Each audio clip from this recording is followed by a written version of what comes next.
fil des ans incontournable. Il s'agit bien sûr du trèfle dinantais. Cette année, la course VTT démarrait de l'école royale des sous-officiers de Dinan. Patrick Séverin était au départ de cette compétition. Dérailleurs, cadres, casques et bien sûr boue, tous les ingrédients étaient réunis ce week-end à Dinan pour accueillir la 4e édition du trèfle dinantais, une sympathique épreuve de VTT visitant certains des plus beaux sites sur les hauteurs de la ville. Ce parcours part du Rocher Bayard, près de l'école des sous-officiers à Dinan, et rejoint en fait un circuit qui se trouve sur le plateau d'Herbuchen. Donc il y a plus ou moins 14 km pour rejoindre ce circuit, et le circuit fait 12 km. Donc le circuit passe en fait par le pont de Pierre, rejoint ensuite Fort Notre-Dame, passe par le plateau d'Herbuchen, la citadelle de Dinan et ainsi que Montfat, suit la crête du bois du Casino, et alors donc le circuit repasse par la montagne de la Croix. Le cadre est splendide pour cette épreuve organisée par la SBL Rando Espace Évasion et par le cycloclub de l'école royale des sous-officiers de Dinan. Prenant plus d'ampleur chaque année, le rendez-vous se devait d'évoluer. Important changement en 2003, le trèfle disputé jusqu'alors en une seule journée s'est vu étalé sur l'ensemble du week-end. Un choix fait par l'organisation de la course afin d'améliorer au mieux la sécurité de tous, un point essentiel dans ce type de manifestation. Si le dimanche reste donc le jour consacré aux randonneurs, le samedi devient, lui, exclusivement réservé à la course de cross-country. Sur la ligne, une centaine de coureurs venus d'un peu partout pour profiter du magnifique parcours dinantais. Leur but ? Préparer au mieux l'ouverture de la saison belge qui débute le week-end prochain avec une manche de la Coupe de Belgique et la première épreuve du Scott Enduro Trophy courue à l'Overval.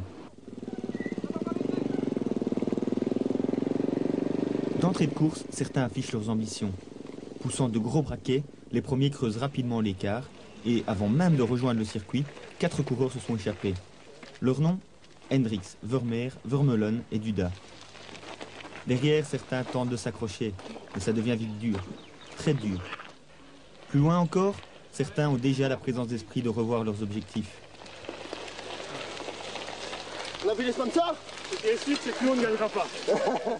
En tête, par contre, la lutte est farouche. Mais le circuit, très technique par endroits, permet aux plus costauds de faire la différence.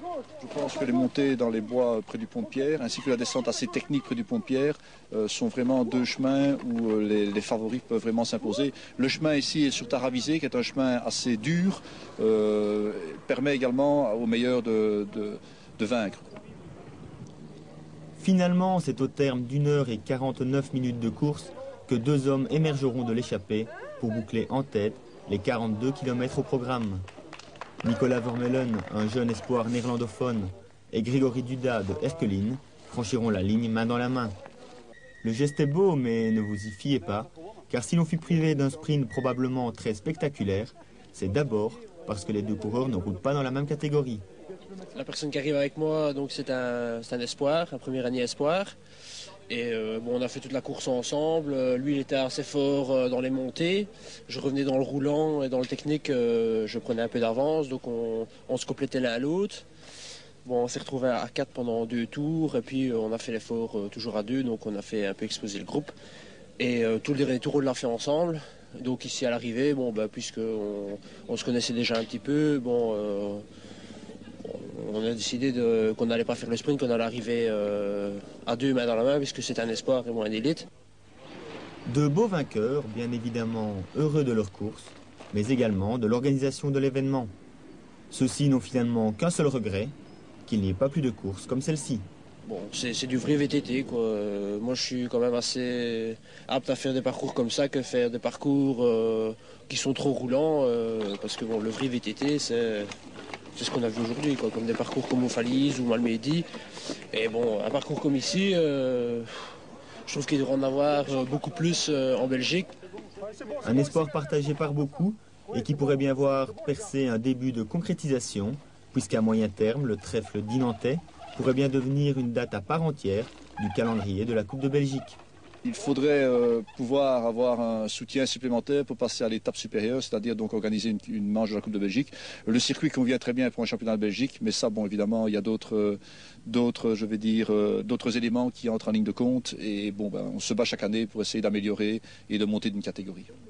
Et quand on s'appelle le trèfle dinantais, il n'est pas nécessaire de s'entendre souhaiter bonne chance pour voir un jour ses plus grands objectifs réalisés. On enchaîne